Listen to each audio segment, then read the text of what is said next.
Bueno, en esta ocasión quiero compartir un tema titulado ¿De qué trata y de qué no trata el Evangelio? Dice Romanos 1:16, porque no me avergüenzo del Evangelio, porque es poder de Dios para salvación a todo aquel que cree, al judío primeramente y también al griego. Yo recuerdo de niño esas reglas plásticas de medir con dibujos tridimensionales, que eran pues una novedad en su época. Usted las movía y veía diferentes figuras. Algunas de esas reglas lograban tener hasta tres escenarios diferentes, o paisajes, muñequitos. Se miraban de frente y pues había una escena, se miraban por el lado derecho o por la izquierda y pues variaba. Eh, Eso me hace pensar en el concepto de perspectiva. ¿Qué es perspectiva? Perspectiva es ver las cosas desde una óptica o una posición diferente. Y es lo que pretendo el día de hoy, que veamos el Evangelio, lo que nosotros propiamente conocemos como nuestro cristianismo, desde una óptica diferente. ¿Y por qué quiero hacerlo? La razón es simple, porque pues me preocupa que la mayoría siempre hayamos visto las cosas desde un solo ángulo y que por eso nos estemos perdiendo alguna parte importante que aporte a nuestra experiencia cristiana. Ahora, la pregunta que utilizamos como título, pues sigue ahí latente. ¿La recuerda? ¿De qué trata y de qué no trata el Evangelio? Qué bueno que miremos eso. Recuerdo que muy novato en el Evangelio hice mi propia interpretación de lo que creo es realmente la marca del anticristo o la marca de la bestia, el famoso 666. Mucho se habla de esto actualmente. Recuerdo pues haber leído el pasaje de Apocalipsis 13, 17 al 18, donde se nombra este asunto, y notar que no corresponde únicamente a una marca, sino también a un nombre y un número. Entonces, por conclusión, esas tres cosas en conjunto señalan un sistema. Así que el 666 es un sistema, porque así funcionan los sistemas, incluso en computación. Todo comienza con números consecutivos puestos en orden que luego son procesados para convertirse en destinaciones o nombres y nombres que se convierten en marcas o señales. Usted y yo vemos en la pantalla de nuestro computador imágenes, pero ellas son el resultado de secuencias numéricas y de destinaciones o propósitos que luego se transforman en imágenes o marcas, cosas que señalan algo. Así que la marca del anticristo es, según mi humilde opinión, simplemente un sistema. Sabiendo que el número 6 representa al hombre, el 666 es un sistema humanista, un sistema centrado en el hombre, un sistema que rechaza a Cristo y su obra, pues para enfatizar el humanismo. Sin embargo, este sistema no es algo nuevo que va a ocurrir en el tiempo del anticristo. Allí, pues va a obtener su máximo potencial, pero el sistema es tan antiguo como el mismo Edén, ya que allí fue donde el ser humano dejó de ver a Dios y empezó a mirarse a sí mismo y pues hizo a un lado al Creador. También es el sistema operado en la ciudad de Babel. Usted recuerda la historia, donde la centralidad fue la unificación política, religiosa y económica del ser humano. Es el hombre uniéndose en contra de los principios de Dios, pero por estar centrado en sí mismo o ensimismado o generando su egolatría, ¿cierto? Es el hombre hablando un solo lenguaje contra el Señor, como dice allí en el Salmo 2, 1 al 3, porque dice que se amontonan la gente, los pueblos piensan cosas vanas y ellos se levantan, los reyes y los príncipes, unidos y consultan contra Jehová y contra su ungido, contra Cristo. ¿Para qué? Para romper sus ligaduras y que Él eche sus cuerdas de nosotros. Quiere decir, quieren ser libres. ¿Lo ve? El sistema del anticristo simplemente quiere restarle importancia pues a la obra y a la persona de Cristo. Y me preocupa que en las iglesias esté pasando lo mismo, se le esté restando importancia a la obra y persona de Cristo. ¿Para qué? Para vivir una supuesta vida libre, una vida que sea solo para el placer personal y centrada en sí misma. Este mismo sistema pues fue operante en Roma en tiempos del mismo Jesús y lo confirma el apóstol Juan, quien afirma que incluso esos anticristos ya estaban operando dentro de la iglesia. no fuera de la iglesia, dentro de la iglesia y de forma camuflada. Y eran gente que proclamaba a Cristo con su boca, pero lo negaban con sus hechos. Eso lo dice Primera de Juan 2, 18 al 27. Dice la escritura, hijitos, ya es el último tiempo. Según vosotros oísteis que el anticristo viene, así ahora han surgido muchos anticristos. Por esto conocemos que es el último tiempo. Salieron de nosotros, pero no eran de nosotros, porque si hubiesen sido de nosotros, habrían permanecido con nosotros, pero salieron para que se manifestase que no todos son de nosotros. Pero vosotros, verdaderos creyentes, tenéis la unción del Santo y conocéis todas las cosas. No os he escrito como si ignoraseis la verdad, sino porque la conocéis y porque ninguna mentira procede de la verdad. ¿Quién es mentiroso sino el que niega que Jesús es el Cristo? Este es anticristo, el que niega al Padre y al Hijo. Todo aquel que niega al Hijo tampoco tiene al Padre. El que confiesa al Hijo también tiene al Padre. Lo que habéis oído desde el principio permanezca en vosotros. Si lo que habéis oído desde el principio permanece en vosotros, también vosotros permaneceréis en el Hijo y en el Padre. ¿Sabe que hay mucha gente que ya no permanece en lo que aprendió en el principio? Y esta es la promesa que Él nos hizo, la vida eterna. Os he escrito esto sobre los que os engañan, pero la unción que vosotros recibisteis de Él permanece en vosotros y no tenéis necesidad de que nadie os enseñe, así como la unción misma os enseña todas las cosas y es verdadera y no es mentira, según ella os ha enseñado, permaneced en él. Mire que el propósito de la unción no es que temblemos, sudemos, sintamos calores, vientos, que nos caigamos. No. El propósito de la unción es ayudarnos a permanecer en Cristo. La clave, pues entonces, para entender cómo opera este espíritu del anticristo es detectar lo que busca que los cristianos hagan. Entonces, lo resumo en mis propias palabras, pero basado en el texto que acabamos de leer. El espíritu del anticristo busca que ignoremos que él está dentro y no fuera de la iglesia, y que está disfrazado de falsos maestros, profetas, apóstoles o falsos hermanos. El espíritu engañoso hace pensar a los cristianos que es el último tiempo, hace pensar a los cristianos que el último tiempo es un asunto lejano. El espíritu anticristiano enseña a los cristianos a depender de todo menos de Cristo. Dependen de un encuentro, dependen de la oración del pastor, dependen de la revelación que Dios le dé a mi predicador favorito, de la unción que él me transmita, depende de todo menos de Cristo. Su intención es que pues la gente no mire a Cristo, sino se mire a sí misma y mire a sus propios caprichos. Que el cristiano no mire a Cristo, sino mire sus propios defectos. Entonces yo no puedo servirle a Cristo porque, mire, de pronto tengo maldiciones generacionales, mira todas las heridas que tengo sin sanar, y entonces hasta que no las sane, no le puedo servir a Dios. Y entonces dependen de sí mismos y no de Cristo. El espíritu del anticristo desvía no solo la atención de Cristo, sino también de todo lo que el creyente posee por tener al Espíritu Santo de Cristo. La gente deja de confiar en el Espíritu Santo y deja de confiar en la palabra de Dios para poner su confianza en el sistema religioso de su complacencia. Entonces yo creo que yo sí soy cristiano, yo soy carismático. No, yo en cambio yo soy cristiano porque soy bautista. El otro dice, no, pues yo soy pentecostal. El otro dice presbiteriano. Y cada uno mira su propio sistema religioso y confía más en su sistema religioso que en Cristo. El espíritu anticristiano pone en duda las verdades absolutas de Dios para cuestionarlas, para diluirlas, para dividirlas, para categorizarlas. Y esto pues logra que la iglesia llegue incluso a amar la mentira y a defender a los mentirosos con recelo. Entonces yo he visto gente que defiende más a su predicador que a Cristo, que a la Biblia. En otras palabras, eh, el espíritu anticristiano le enseña a la gente a tragar entero cualquier cosa que se le presente como cristiana, como buena. Hay una canción cristiana, así no nombra a Cristo.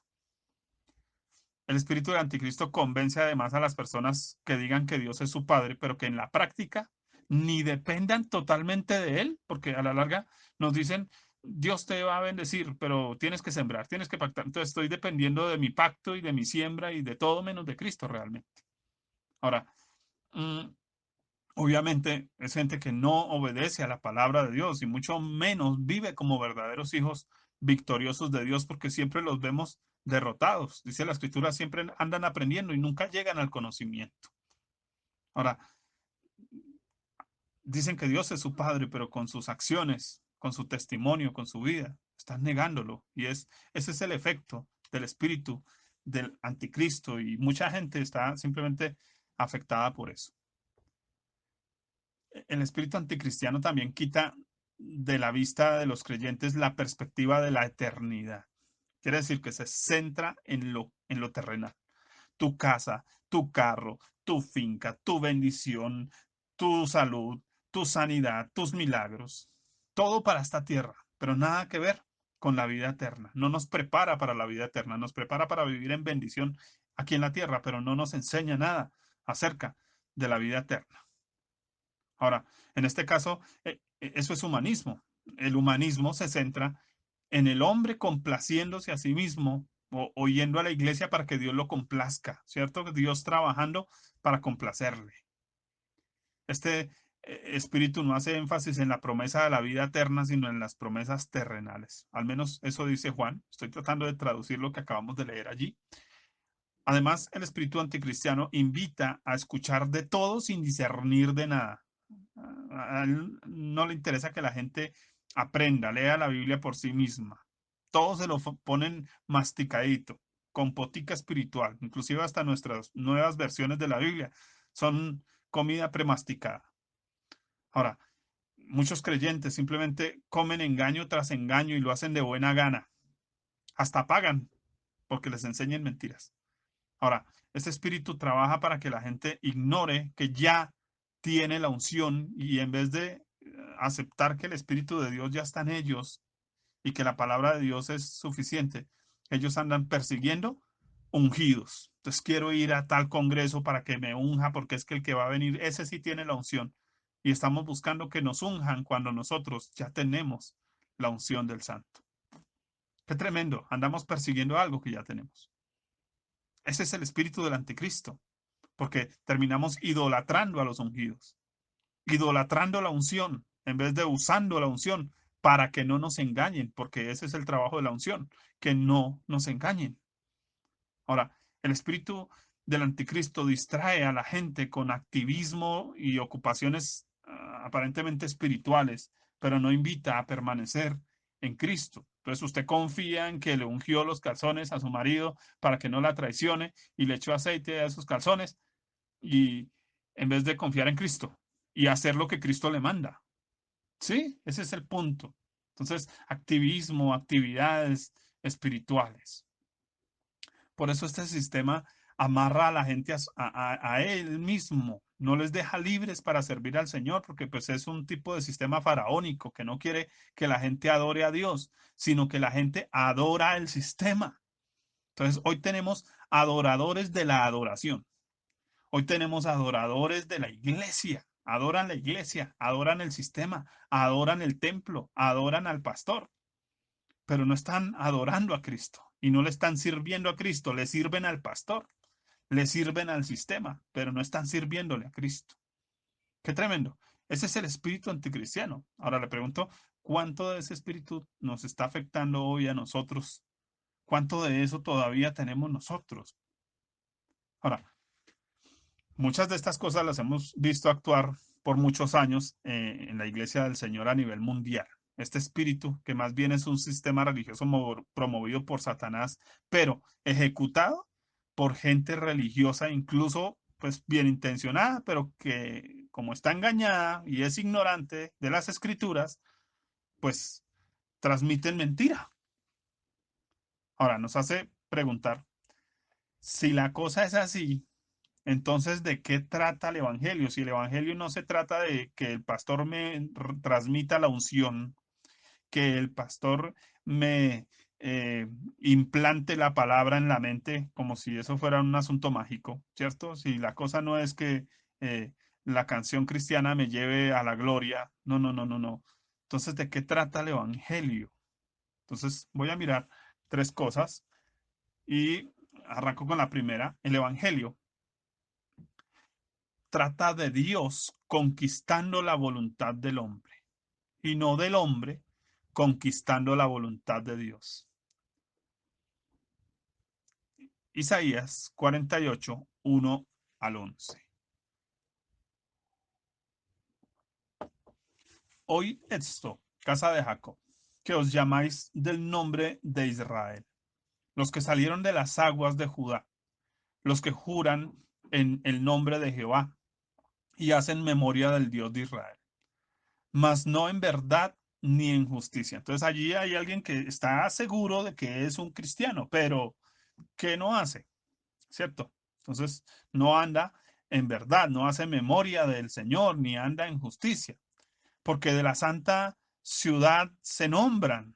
Entonces yo pertenezco al reino de Dios y en el Dios de Israel confían, o al menos eso dice.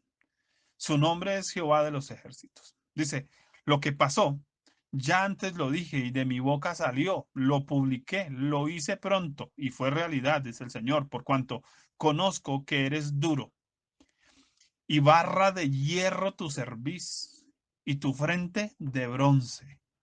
Te lo dije ya hace tiempo, antes que sucediera te lo advertí, para que no dijeras, mi ídolo lo hizo, mis imágenes de escultura de fundición mandaron estas cosas.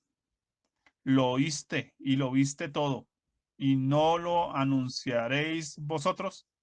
Ahora pues, te he hecho oír cosas nuevas y ocultas que tú no sabías. Ahora han sido creadas, no en días pasados, ni antes de estos días las habíais oído, para que no digas, he aquí yo lo sabía. Sí, nunca lo habías oído ni nunca lo habías conocido. Ciertamente no se abrió antes tu oído, porque sabía que siendo desleal habías de desobedecer. Por tanto, te llamé rebelde desde el vientre. Por tanto, de mi nombre diferiré mi ira y para alabanza mía la reprimiré para no destruirte. He aquí te he purificado, y no como a plata, te he escogido en horno de aflicción. Por mí, escúchelo, Dios lo dice, por mí, por amor de mí mismo lo haré, para que no sea amancillado mi nombre, y mi honra no la daré a otro. Ah, el Evangelio no se trata de nosotros, se trata de Dios. Ahora, si no se trata de nosotros, tal como el espíritu del anticristo quiere hacernos creer en su evangelio humanista, porque eso es lo que el espíritu del anticristo busca, que pensemos que se trata de nosotros, Dios girando alrededor del ser humano. No, no, no, no. ¿Qué enseña el espíritu de Cristo? Juan 5:30. Jesús mismo, el Señor, Cristo, el Señor, el Hijo de Dios, el legítimo, no el adoptado, Cristo. Dice lo siguiente: no puedo yo hacer nada por mí mismo. Oye, ¿por qué nosotros los creyentes sí creemos que podemos hacer algo por nosotros mismos? Pero Jesús dice, según oigo, oiga, ¿y por qué nosotros a veces no oímos? Así juzgo. Y mi juicio es justo. ¿Pero por qué es justo el juicio de Cristo? Porque no busco mi voluntad, sino la voluntad del que me envió, la voluntad del Padre. Oiga, no podemos hacer nada por nosotros mismos, dependemos totalmente de Él, pero depender de Él, escúchelo bien, es buscar la voluntad de Dios. Así que nuestro juicio es justo siempre y cuando sea la voluntad de Dios nuestra prioridad y no nuestra propia voluntad. No se trata de Dios haciendo lo que yo quiero, sino de el yo sometido a la voluntad de Dios. Tremendo. Ahora, en segundo lugar, el Evangelio trata de la fe de Cristo transformando la condición pecaminosa del hombre y no el hombre creyendo por milagros que cambian su condición terrenal. Voy a volver a leerlo. Piénselo bien. El Evangelio trata de la fe de Cristo transformando la condición del hombre, esa condición pecaminosa, y no del hombre creyendo por milagros para cambiar su condición terrenal. El Evangelio no se trata de que Dios cambie mi situación con un milagro. Se trata de que Dios está cambiando mi corazón. Efesios 2, 4 al 10. Dice, pero Dios, que es rico en misericordia, por su gran amor con que nos amó, aun estando nosotros muertos en pecado, nos dio vida juntamente con Cristo. Dice, por eso por gracia sois salvos. Y juntamente con Él nos resucitó y asimismo nos hizo sentar en los lugares celestiales con Cristo Jesús, para mostrar en los siglos venideros las abundantes riquezas de su gracia en su bondad para con nosotros en Cristo Jesús. Porque por gracia sois salvos por medio de la fe y esto no de vosotros. Oiga, por medio de la fe y esto no de vosotros, pues es don de Dios. Lo entendemos, la fe es un don de Dios, no por obras, para que nadie se gloríe, porque somos hechura suya, creados en Cristo Jesús para buenas obras, las cuales Dios preparó de antemano para que anduviésemos en ellas. ¿Y para qué es la fe? Listo. Dios nos dio el don de la fe. O sea, nosotros no éramos capaces de creer absolutamente nada. Éramos totalmente incrédulos, perdidos absolutos. Pero Él viene y nos regala el don de la fe. Tenemos la fe. Pero pregunta, ¿para qué es la fe? ¿Para los milagros? Saben que aquí en nuestra congregación ya lo estudiamos en el tema cómo entender la fe, que hace parte de nuestro canal de YouTube. Y dice allí en Hebreos 11, después de nombrar a muchos personajes que tuvieron fe, eh, que, por ejemplo, Abraham tenía su enfoque en la tierra prometida, terrenal. No. Hebreos 11:10 dice, porque esperaba la ciudad que tiene fundamentos, cuyo arquitecto y constructor es Dios. Oiga, él tenía su mirada puesta en el cielo, no en la tierra. Él no estaba esperando una promesa para esta tierra, él estaba esperando una promesa para la eternidad. ¿Y por qué nosotros sí esperamos para esta tierra? Ahora, de la misma forma fue con Moisés. El enfoque de Moisés no era el establecimiento del reino en la tierra, sino el establecimiento de Cristo en su corazón. Hebreos 11, 24 al 26 dice, por la fe Moisés, hecho ya grande, rehusó llamarse hijo de la hija de Faraón, o sea, ponerse un título importante, ¿no? Como nosotros buscamos a veces esos títulos importantes en nuestras iglesias para la gente, ¿no? El ungido, el siervo, el gran siervo, ¿no? Ahora, dice, escogiendo antes ser maltratado con el pueblo de Dios que gozar de los deleites temporales del pecado, teniendo por mayores riquezas el vituperio de Cristo. Oiga, Moisés tenía puesta su mirada en Cristo, que los tesoros de los egipcios, porque tenía puesta la mirada en el galardón. Él no buscaba ser grande, un gran creyente, un gran siervo de Dios. No, no, no. Él prefirió los vituperios de Cristo. Oiga, qué tremendo. José, el hijo de Jacob, no quiso ni siquiera que sus huesos se quedaran en Egipto, que es un símbolo de este mundo, mientras que muchos cristianos no ambicionan sino lo terrenal, vivir muchos años para tener muchas riquezas y apegos en este mundo.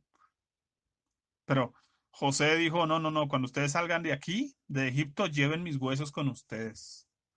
Oiga, nada de nosotros debe estar apegado a esta tierra. Nada, ni nuestros huesos. Debemos anhelar estar con Cristo. Ahora, yo le pregunto a usted, ¿qué recibieron por la fe todos los demás personajes nombrados en ese capítulo tan famoso de Hebreos 11? ¿Y en dónde tenían ellos puesta su mirada? Porque a nosotros nos han enseñado la fe para conseguir cosas, ¿cierto? Para que Dios nos dé lo del recibo, lo del arriendo, todo, para que Dios nos sane. Pero ¿para qué es la fe? ¿Para qué les sirvió a todos esos personajes de Hebreos 11 la fe? Hebreos 11:13 dice, conforme a la fe, murieron todos estos sin haber recibido lo prometido. ¿Qué recibieron? No recibieron nada, sino mirándolo de lejos y creyéndolo y saludándolo y confesando que eran extranjeros y peregrinos sobre la tierra. A ellos no les interesaba de esta tierra nada. Lo mismo dice allí, después de dar otra lista de gente impresionante, gente de fe. En Hebreos 11:39 dice, y todos estos, aunque alcanzaron buen testimonio mediante la fe, no recibieron lo prometido. Pregunta, ¿y por qué no recibieron estos? Y entonces, ¿para qué es la fe? Quiero que usted piense en esto, porque estamos hablando que la fe no es para yo conseguir milagros. La fe es para que Dios consiga el milagro de mi arrepentimiento, de mi quebrantamiento, de mi renuncia a mi ego, a mi yo. Es el que quiere cumplir ese milagro, lograr que yo sea obediente a Él. Ese es el verdadero milagro, pero ese milagro es para Dios. ¿Sí? Mire lo que dice Hebreos 11:40, le va a sorprender porque eso es la fe. Para eso es la fe. Proveyendo Dios alguna cosa mejor para nosotros, para que no fuesen ellos perfeccionados aparte de nosotros. ¿Para qué es la fe? La fe es para perfeccionarnos, para que podamos obedecer, para que podamos creer, para que podamos servir a Dios, para que podamos hacer la voluntad de Dios. La fe no es para que Dios haga mi voluntad, la fe es para que yo haga la voluntad de Dios. Para eso Dios me entregó esa fe, para capacitarme para hacer su voluntad. Oiga, entonces nosotros no escogimos a Dios, Dios nos escogió a nosotros. Nosotros no escogimos creerle a Dios, Dios escogió que nosotros hiciéramos su voluntad. En tercer lugar, el Evangelio trata del amor de Dios, no del amor humano. Piénselo. El Evangelio trata del amor de Dios, no del amor humano. Porque el espíritu del anticristo ha hecho algo que me parece tremendo. Cuando escucho a veces las canciones cristianas, encuentro que mucha gente le canta a Dios de manera romántica. Un amor romántico. Ahora, ese amor romántico, según la Biblia, qué curioso, no aparece en la Biblia, porque es Eros. En la Biblia no se nombra a Eros, se nombra ágape y filial. Eros no, pero hace parte de la cultura griega y habla simplemente de ese amor carnal, nacido de la carne. Así que le explico lo siguiente. El amor humano es absolutamente visceral, basado en emociones y sensaciones que varían pues de acuerdo a la respuesta del otro, ¿cierto? Yo estoy llamando a otro, pues depende de la respuesta de él. Si nuestro pensamiento respecto a alguien cambia, nuestro amor sube o baja. Entonces, hoy sí te amo, mañana no, hoy te amo más, hoy te amo menos. En la Biblia no aparece eso. Usted ama a Dios o no lo ama, pero usted no ama más o ama menos a Dios. No se puede hacer.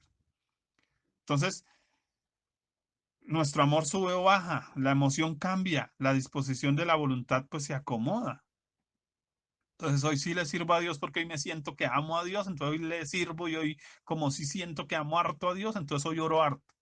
Y mañana, si no tuve lo del recibo, entonces ya no oro tanto porque pues no, ya no lo amo tanto. ¿Saben que ese es el amor del anticristo? El amor humano es condicional, es conveniente. Te amo sí, Dios, si me haces el milagrito, te amo, pero, Dios, pero si esto no se acomoda a lo mío, pues, no, no, no, no. Yo no te sirvo de manera incondicional. Ese es el amor del anticristo. Un amor conveniente, que es relativo. Hoy amo, mañana no. Ahora, el creyente que vive de acuerdo a este tipo de amor voluble depende principalmente, y aquí hay algo interesante, de su ego, de cómo se vea estimulado positiva o negativamente. Por eso que es tremendo que a veces los predicadores simplemente trabajan para elevar el ego de las personas, para que se sientan grandes. Cuando usted se siente grande, entonces usted dice, le voy a servir a Dios porque me siento grande. Pero ¿y si se siente pequeño, como Gedeón, que se sentía nadie, como Moisés, que se sentía nadie? Ellos no le sirvieron a Dios por cómo se sentían. Ellos tuvieron que servirle a Dios porque oyeron la palabra de Dios y obedecieron a la palabra de Dios. No importaba cómo se sintieran. ¿Saben qué? Un cristiano guiado por ese espíritu del anticristo, por ese amor falso, humano, carnal, es lo que Pablo llama un cristiano carnal. Esta es la principal doctrina del anticristo, un amor basado en emociones. La gente sometida a este sistema le gusta darse viajes espirituales con música sugestiva centrada en el yo. ¿Cierto? Siempre me amaste a mí, yo soy el tesoro tuyo, yo soy lo mejor para ti, Dios, mira, hiciste, Señor, te ganaste una joya conmigo, ¿cierto? Y también con esas predicaciones atractivas que estimulan su ego a sentirse grandes. Saben que el problema es que como todo es un escenario emocional armado por ministros sensuales que no tienen el Espíritu Santo, pues las personas quedan vacías. Entonces en la iglesia se sienten llenas, pero en su vida diaria se sienten miserables. En la iglesia se sienten grandes, pero en su vida cotidiana viven mal. En la iglesia expresan todo el amor de Dios, pero en su casa andan gritando todo el tiempo y peleando y vociferando. ¿Ve la diferencia? Ese es el espíritu del anticristo. Habla de Cristo en la iglesia, porque allí le están estimulando, le están manipulando, pero en su vida práctica es un miserable. Él se cree rico, pero es un pobre, miserable y desventurado. Ahora, eso dice Judas 1:17 al 19. Y quiero que le preste atención a esta escritura. Dice, pero vosotros, amados, tened memoria de las palabras que antes fueron dichas por los apóstoles de nuestro Señor Jesucristo. Los que os decían, ¿qué les decían? En el postrer tiempo habrá burladores que andan según sus malvados deseos. Ahí está, el corazón humano. Y estos son los que causan divisiones, los sensuales, que no tienen el espíritu. ¡Wow! Tremendo. Andan según sus deseos. Porque ese es el amor del anticristo. El amor del anticristo nos invita de acuerdo a nuestros deseos, ¿cierto? Pero, ¿qué sucede? Como eso es algo sensual, las emociones cambian. Y entonces dice, no tienen al espíritu. Parece que tuvieran el espíritu, pero no lo tienen. Y entonces sucede que sus cultos son emocionalistas porque trabajan con métodos de manipulación. Enseñan al gusto del oyente, música de fondo en sus predicaciones, escenarios llamativos. Yo no me imagino a Cristo con, y predicando mientras Pedro tocaba el violín, Juan el saxofón. ¿Saben que eso hace mucho parte del sistema del anticristo? Y, y está en la Biblia, Amós 6:1 al 6.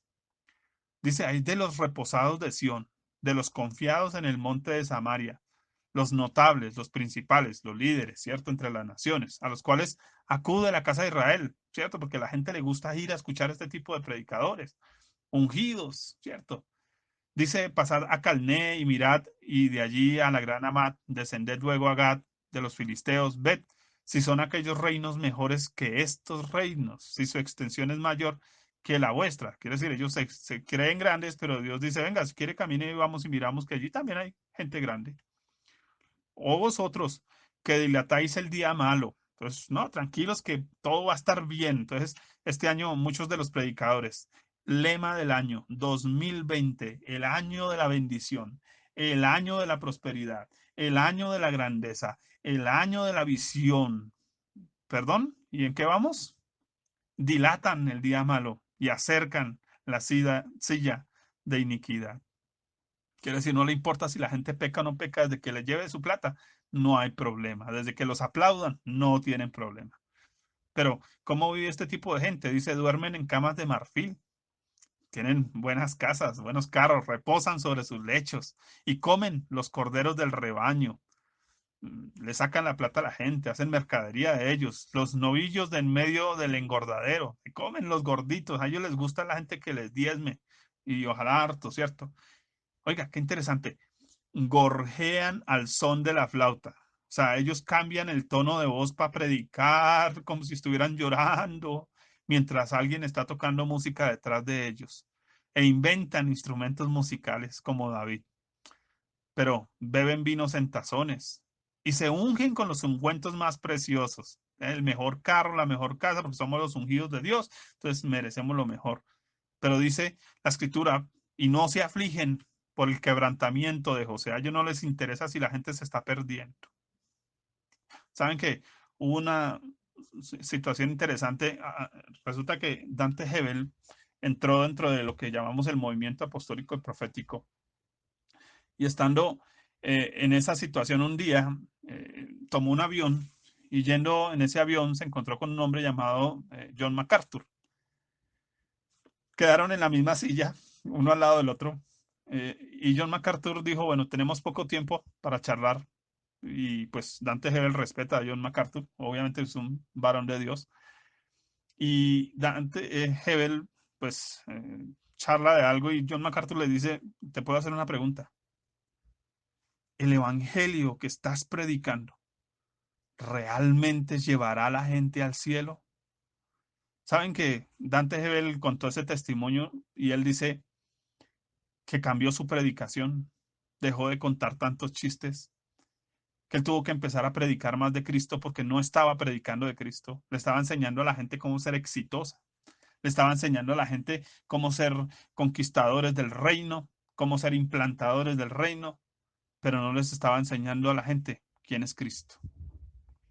Así que estaban sirviendo a un Cristo que no conocían, implantando un reino de un Cristo que no conocían, al que no experimentaban. Testimonio contado por el mismo Dante Hebel. Eso cambió mucho de su ministerio, de su predicación. Ahora, ¿saben que dice aquí, no se afligen por el quebrantamiento de José? Ese es el espíritu del anticristo. Es un evangelio de amor humano, de música que puede dedicarse a la pareja o a Cristo igual. ¿Sí? Entonces, canciones cristianas que no se las podemos dedicar a la pareja o hombre con hombre o mujer con mujer, ¿cierto? Y las llamamos cristianas. Predicaciones enfatizadas en el yo, en un amor propio, en un amor emocional. Tienes que sentir, siente, siente, siente la paz, siente el gozo, siente, siente, siente. Un amor sensacional. La Biblia no nos dice que Dios le dijo a Moisés, Moisés, tienes que sentir ganas de ir a Egipto. No, no, no, no, no. Eso no se siente. Te estoy dando una orden, te estoy diciendo cuál es mi palabra y cuál es mi voluntad, que es lo que quiero que hagas y hazlo. ¿Sí? ¿Te guste o no te guste? Te estoy mandando. Creo que nos han vendido un evangelio muy emocional, hasta que yo sienta servir al Señor, hasta que yo sienta orar, hasta que yo sienta. Ese es el evangelio del anticristo, un amor de sentimientos, de emoción. Pero ese no es el evangelio recibido del Espíritu Santo. Ese no es el evangelio recibido por la palabra, por la convicción de la palabra de Dios. Mire lo que dice Romanos 5:5, dice, porque el amor de Dios ha sido derramado en nuestros corazones por el Espíritu Santo que nos fue dado. Ahora, no obstante, el verdadero amor mantiene alejado al creyente, perdón, el verdadero amor mantiene alejado del creyente al espíritu del anticristo. Cuando usted ama a Dios de verdad. Ahora, ese amor dice que es derramado por el Espíritu Santo, ¿cierto? Pero se recibe a través de la palabra de Dios, por lo que debe arraigarse como una convicción, porque es que eso es lo que me preocupa, tal vez sea la razón del tema, porque muchos creyentes viven por emoción, pero no por convicciones. Convicciones que aquí la Biblia me dice que Dios me ama, yo no necesito una sanidad interior. Yo creo lo que Dios dice. Sí, espero que capten la idea en este sentido. Por eso, mire lo que dice 2 Tesalonicenses 2, 7 al 12. Porque ya está en acción el misterio de la iniquidad, solo que hay quien al presente lo detiene hasta que él a su vez se ha quitado de en medio. Y entonces se manifestará aquel inicuo a quien el Señor matará, oiga, con el espíritu de su boca. ¿Cuál es el espíritu de la boca de Dios? La palabra. Y destruirá con el resplandor de su venida. Inicuo, cuyo advenimiento es por obras de Satanás, con gran poder y señales y prodigios, milagros, ven por tu milagro, ¿cierto? Y con todo engaño e iniquidad para los que se pierden. Engaño, ¿cierto? Para que se alejen de Dios, por cuanto no recibieron el amor de la verdad. Entonces, ¿quién trae el amor a Dios, de Dios a nosotros? El Espíritu Santo. Pero ¿cómo lo trae? Ah, a través de la verdad de la palabra de Dios para ser salvos. Entonces no se trata de que usted sienta que Dios lo va a bendecir, es que usted crea, porque Dios dice en su palabra que lo va a bendecir. Y si usted cree, significa que el Espíritu Santo está obrando en usted. Ahora, dice allí, por esto Dios les envía un poder engañoso para que crean la mentira, a fin de que sean condenados todos los que no creyeron a la verdad, sino que se complacieron en la injusticia. Porque saben que es una injusticia, ¿no? Decirle a la gente, tienes que esperar a un encuentro para que Dios te sane. Eso es injusticia, porque si usted tiene a Cristo, tiene al sanador en usted. Nota que el énfasis no se trata de las actividades evangélicas, se trata de Cristo, se trata de su palabra. Ahora, el creyente que recibe el amor de Dios por medio de su palabra detiene al anticristo. Dice, hay quien al presente lo detiene. Ahora, este tipo de creyente no necesita sentir amor para sanar sus complejos o heridas. Él simplemente cree a lo que Dios dice.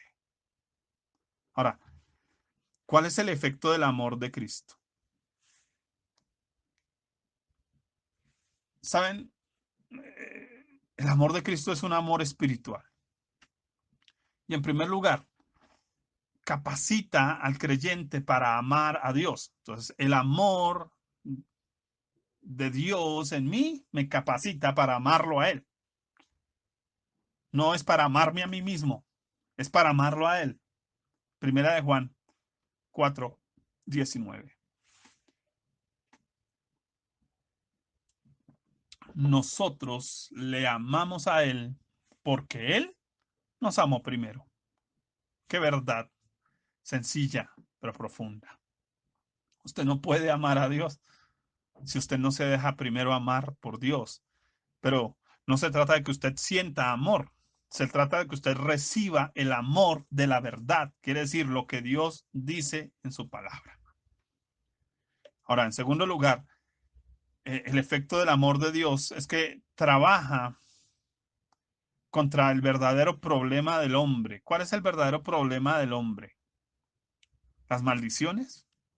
¿Sus complejos? ¿Las heridas? ¿Cuánto lo dañaron en su hogar, en su casa? ¿Cuál es el verdadero problema del hombre? Su pecado. Eso es lo que dice Lucas 7:47.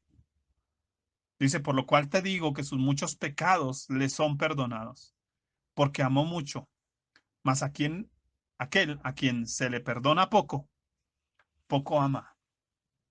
¿Sabe que el Evangelio del Anticristo ha querido descentralizar el asunto? Entonces no se trata de nuestros pecados, no, tranquilo, tú no mires si eres pecador, tú mira si estás herido, tú no mires si eres pecador, tú mira a ver si hay alguna maldición generacional en ti. No mires que eres pecador, no, no, no, no es tu responsabilidad, es la responsabilidad de tus abuelos, de tu tatarabuelo, es la responsabilidad de aquel que te hirió, que te abusó. Y entonces quita el énfasis. Ahora, ¿cómo puedo yo amar a Dios si no me he sentido perdonado? Pero ¿cómo puedo ser perdonado si nunca me he sentido pecador? Si nunca me he visto tan perdido como debiera. Los sanos no tienen necesidad de médico. sino los enfermos. Hasta que yo no vea todo mi pecado y mi maldad, ¿cómo voy a ver el amor de Dios y la sanidad de Dios? Entonces, ese es el efecto del amor de Dios en nosotros, trabajar no solo para que amemos a Dios, sino para que dejemos de pecar. Ese es el efecto del amor de Dios, dejar de pecar. No es dejar de vivir acomplejado, no, no, no, es dejar de pecar. Mire lo que dice 2 Corintios 5, 14 al 17. Porque el amor de Cristo nos constriñe, oiga, produce dolor en el corazón. ¿Y por qué nos constriñe? Pensando esto, que si uno murió por todos, luego todos murieron y por todos murió para que los que viven, pues ya no vivan para sí. Mire que el evangelio del anticristo es vivir para sí. El evangelio de Cristo es que, sino para aquel que murió. ¿Para quién vivo? Para aquel que murió y resucitó por nosotros. De manera que nosotros de aquí en adelante a nadie conocemos según la carne. Quiere decir, nuestro amor por Cristo no puede ser un amor carnal. Porque si aún a Cristo conocimos, porque obviamente los discípulos lo alcanzaron a conocer, según la carne, ya no lo conocemos así. De modo que si alguno está en Cristo, nueva criatura es. Las cosas viejas pasaron y aquí todas son hechas nuevas. Usted es nuevo simplemente porque Dios lo ama. Ahora, quiero concluir y quiero hacerle pensar en algo. ¿Recuerda usted que al principio hablé del término perspectiva? De ver las cosas de forma diferente a como siempre la hemos visto o querido ver, o nos la han mostrado así, ¿no? Porque a veces es como nos han enseñado, y entonces yo hago lo que me enseñaron, pero nunca me he apropiado de ser responsable de mi propia fe, de mi propia salvación. Pues le propongo un ejercicio de releer su Biblia desde una perspectiva diferente. Escúchenme, desde la perspectiva de Dios. Porque como acabamos de ver esto allí, ¿cierto? El Evangelio del Anticristo siempre se ha centrado ¿en quién? Ah, en nosotros mismos. Y creo que nuestra lectura de la Biblia a veces está enfocada en nosotros mismos. Entonces, siempre hemos visto las historias de la Biblia desde una óptica humanista y desde la óptica del anticristo, desde el yo por delante, como decían las mamás, ¿cierto? El burro por delante. Mm, yo el David, yo soy el José, yo soy el Elías, yo soy el Daniel. Así nos han predicado durante años. Yo llevo 25 años en el Evangelio y es lo que escucho. Ahora, ¿por qué no Cristo el David, Cristo el José, Cristo el Daniel, Cristo el Elías?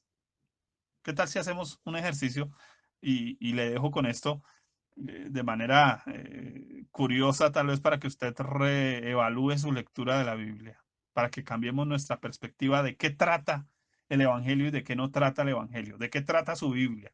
A ver si su Biblia trata de usted o si su Biblia trata de Dios. Vamos a mirar. Cristo es el Abel asesinado por mi incredulidad. Oiga, yo soy el Caín en esa historia. Cristo es el Abel. Tremendo, ¿cierto? Cristo es el Noé que construyó la iglesia con la madera de su cruz. Oiga, tremendo era Cristo como Noé. Cristo es el José que nos perdona tras haberle vendido. Nosotros somos los hermanos que vendimos a José, que lo metimos en esa cisterna. Somos nosotros, pero Él nos ha perdonado. Cristo es el león asesinado por ese Sansón de mi inmoralidad. Oiga, qué tremendo. Pero de ese león salió miel. Oiga, qué tremendo. Cristo es el David que mató al interno Goliat de mi ego. Oiga, en la historia de David, usted y yo somos Goliat, no somos el David. Cristo es el David. Cristo vino y entró en nuestra mente, dice, llevando todo pensamiento cautivo en obediencia a Cristo. Cristo vino a cortarle la cabeza a nuestro ego, a nuestro yo. Nosotros somos el Goliat. Mire la perspectiva, ¿cierto? Cristo es la vara reverdecida que entró al lugar santísimo en lugar de mí. No somos nosotros varas reverdecidas. Cristo es la vara reverdecida. Él resucitó y entró al lugar más santo, en lugar suyo y mío. Cambia la historia, ¿cierto? Cristo es el Gedeón que quiebra mi carnalidad. Oiga, yo soy ese mollo de barro y Cristo es el Gedeón que tuvo que quebrar a ese mollo. Nuestro orgullo, nuestra amargura, todo eso quebrado por el Gedeón celestial que es Cristo. Oiga, Cristo es el despojador del paganismo en la tierra prometida de mi ser. Quiero que lo piense. La tierra prometida era un lugar lleno de naciones paganas. Entonces Dios le dice, tienen que ir y despojar al amorreo, al jebuseo, al jerjeseo, a todos esos geos. Pero saben que todos esos geos representan todo lo que hay en mí, todo ese paganismo, idolatría, mis malas costumbres, mis mañas, todo eso.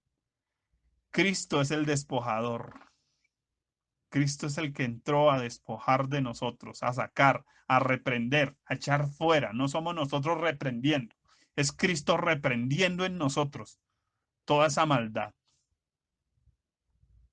Cambia la perspectiva cuando leemos la Biblia desde el punto de vista de Cristo y no del anticristo. El anticristo nos quiere hacer sentir grandes. No, no, no, no. El espíritu de Cristo es que exaltamos a Cristo. Él es exaltado sobre las naciones. Ahora, Cristo es el Jonás que resucitó para traer un avivamiento a mi vida. Oiga, qué tremendo. Cristo es ese Jonás. De hecho, él mismo dice, esa es la señal. Ahora, Cristo es el Daniel que cerró los rugidos de mis quejas. Ahí está Daniel en el foso de los leones.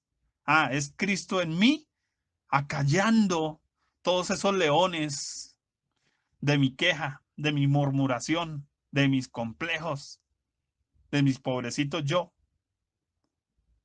Oiga, qué tremendo. Cristo es el Sadrach, el Mesach y Abednego que soportó el infierno en mi lugar. Cristo fue el que entró allí y soportó todo en mi lugar. Cristo es el Nehemías que restaura las ruinas de mis malas decisiones. La ciudad de Jerusalén estaba arruinada por las malas decisiones y acciones del pueblo de Dios. No somos nosotros los Nehemías. Cristo es el Nehemías, el Espíritu de Cristo. Porque recuerden lo que significa el nombre Nehemías, el consolador, el que consuela.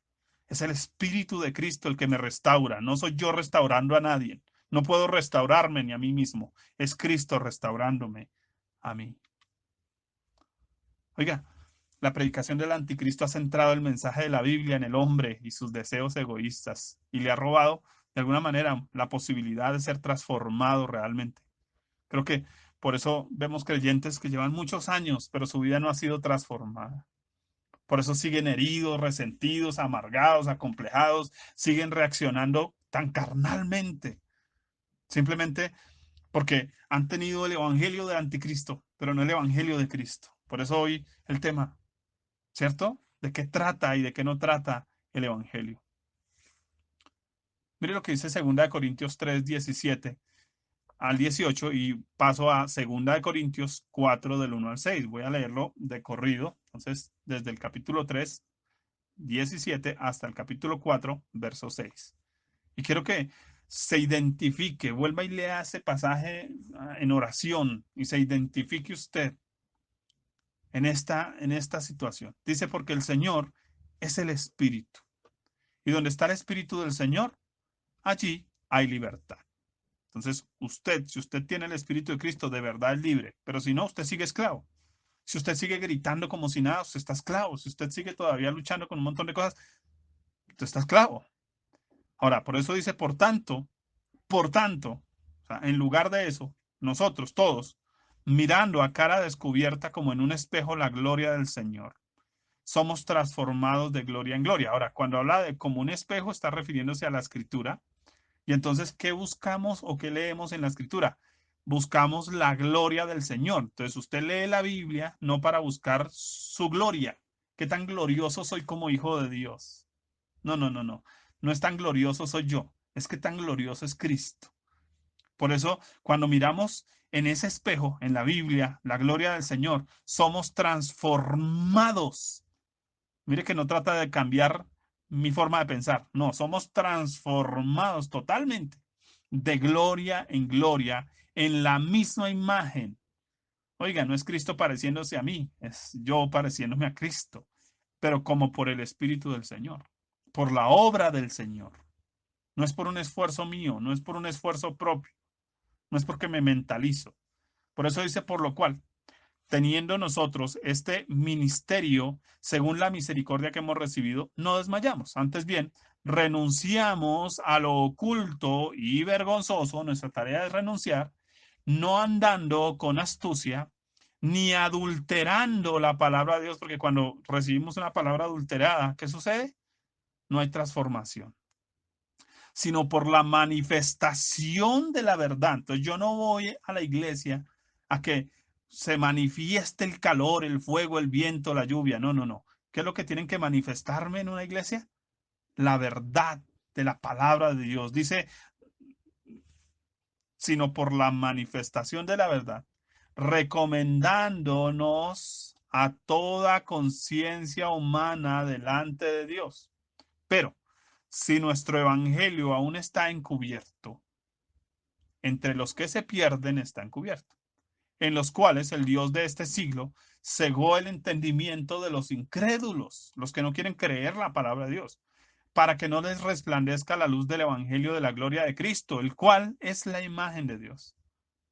Porque no nos predicamos a nosotros mismos, sino a Jesucristo como Señor. Oiga, ¿cuál es el mensaje del evangelio? No es el mensaje del yo, mi identidad, mi posición, mi lugar. No, no, no, no. Es el evangelio de Cristo. Cristo. No nos predicamos a nosotros mismos. Predicamos a Jesucristo como Señor. Y nosotros, como los hijos del reino. No, no, no, no. Como vuestros siervos por amor de Jesús. Servimos a Dios por amor de Jesús y porque Él nos amó, porque Él decidió que le sirviéramos para algo. Porque Dios, que mandó que de las tinieblas resplandeciese la luz, es el que resplandeció en nuestros corazones, para iluminación del conocimiento de la gloria de Dios en la faz de Jesucristo. Oiga, esto cambia nuestra perspectiva. Sé que es un tema denso, difícil de grabar en la cabeza, ¿cierto? Pero importante. Extenso también, pero no importa. Hoy quiero simplemente que usted se cuestione de qué trata y de qué no trata el Evangelio. Y quiero que pueda usted cambiar su perspectiva a la hora de leer la Biblia. No piense en usted, piense en Dios. ¿Qué me enseña Dios de Él en su palabra? No que me enseña Dios de mí en su palabra. Deje de ser egoísta, de pensar en usted mismo y empiece a pensar en Él. Porque a medida que usted sabe quién es Él, su vida es transformada. Hermano, oremos y oremos por tres cosas. Y vamos a orar de una vez. Dios está en esta hora. Padre, quiero orar. Quiero orar reconociendo que el Evangelio trata de ti, que el Evangelio trata de Cristo, que no trata de mí, que no se trata de mi yo, de mi ego, que no se trata de mi identidad, sino de la identidad de Cristo, que no se trata de mi grandeza, sino la grandeza de Cristo, que no se trata de yo estableciendo el reino, sino Cristo estableciendo su reino en mí. Por eso hoy, Señor, oro que mi voluntad pueda ser totalmente conquistada por ti. Cristo conquista mi voluntad. Te pido, Señor, que la fe de Cristo se arraigue en todo mi ser. Yo no puedo tratar de creer. No, no, no, porque no tengo fe en mí mismo. La fe es el resultado de Cristo en mí. Así que te ruego, Cristo, que tu fe se arraigue en mí. Yo no creo con mi propia fe. Yo creo con la fe de Cristo. Ayúdame a creer con la fe de Cristo y esa fe está manifestada en tu palabra, Señor. Por eso quiero vivir bajo convicciones, no bajo emociones, no de acuerdo a cómo me siento, a mi estado de ánimo, sino de acuerdo a lo que tú me dices en la palabra de Dios. Padre, por favor, que yo pueda recibir el amor divino a través de la palabra y por el Espíritu Santo. Que esta sea una mañana, Señor, para recibir ese amor tuyo. Hoy bendigo a tu pueblo. Hoy te doy gracias por tu pueblo. Y simplemente oro, Señor, que esta palabra sea revelada en sus corazones de una forma especial. Porque no se trata de nosotros, no por mí, sino por ti. Tú me amaste, tú decidiste. Eres tú, Jesús. Eres tú, solo tú. Porque, como está escrito, no a nosotros, sino a tu nombre, gloria. No a nosotros, sino a tu nombre, gloria. Y que así sea siempre, Señor, en Cristo Jesús.